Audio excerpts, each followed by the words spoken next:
কপোতাক্ষ আর খোলপেটুয়া নদীর মাঝের দ্বীপ গাবুরা।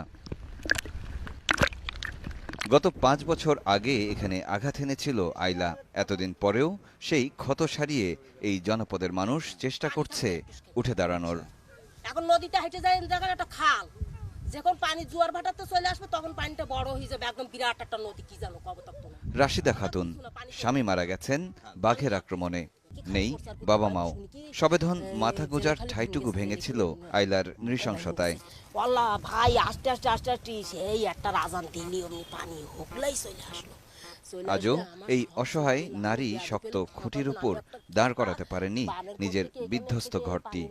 তো না দিছিস তো কি হয়েছে আমার? থাকতে পারেন না আপনি? না, আমি থাকতে পারি না, আমি এই নগে বারান্দায় থাকি। বুকের কষ্ট পাথর চাপা দেয়া আছে ৫ বছর ধরে, আছে হাজারো বঞ্চনার অভিমান। তবে চোখের পানি সামাল দেওয়ার কায়দা বেশ রপ্ত করেছেন রাশিদারা। ভালো করে বাঁচার আশা ছেড়ে দিয়েছেন উপকূলের এই মানুষরা। শুধু খেয়ে পড়ে থাকা, কিন্তু প্রকৃতির বৈরিতা আঘাত হানছে সেখানেও। গাছের সমানে এই এই নদীর পানি জলে গায়ে দিলে রাত্রিতে এরম না, এরম করে যদি ঢেলা মারো তো টর্চ লাইটের মতো জ্বলে ওঠে। ৬ ঋতু আছে এখানে?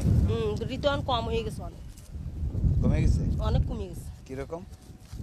পরপর সর বেরিয়ে যাচ্ছে, গাছপালাই তো নেই, মরুভূমি হয়ে যাচ্ছে। অসম্ভব প্রাণ শক্তি দিয়ে রাশিদারা এখানে টিকে আছেন, কিন্তু এখন ধুঁকতে থাকা প্রকৃতি হয়ে উঠেছে খ্যাপাটে স্বভাবের। তার বিপরীতে কতদিন টিকে থাকা যায়? জোয়ারের পানি চলে যাওয়ার পর উপকূলের এই মাটিগুলোর উপরে লবণের স্তর পড়ে যায়। তাই এই অঞ্চলে স্বাভাবিকভাবে যেসব চাষাবাদ আগে হতো তা আর এখন হচ্ছে না। বিস্তীর্ণ এই অঞ্চল এখন প্রায় গাছ শূন্য। জলবায়ু পরিবর্তনের তাত্ত্বিক দিকগুলো হয়তো এই অঞ্চলের মানুষরা সেভাবে বোঝেন না, তবে জলবায়ু পরিবর্তনের কারণে যে ঋতুর বিভ্রাট তৈরি হয়েছে তা নিয়ে তাদের কোনো সংশয় নেই। আর সে কারণেই তারা এই অঞ্চলে কতদিন বেঁচে থাকতে পারবেন তা নিয়ে তারা শঙ্কিত। মহসিনুল হাকিম, যমুনা নিউজ, গাবুরা, সাতক্ষীরা।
সমস্যা নেই, সমস্যা নেই।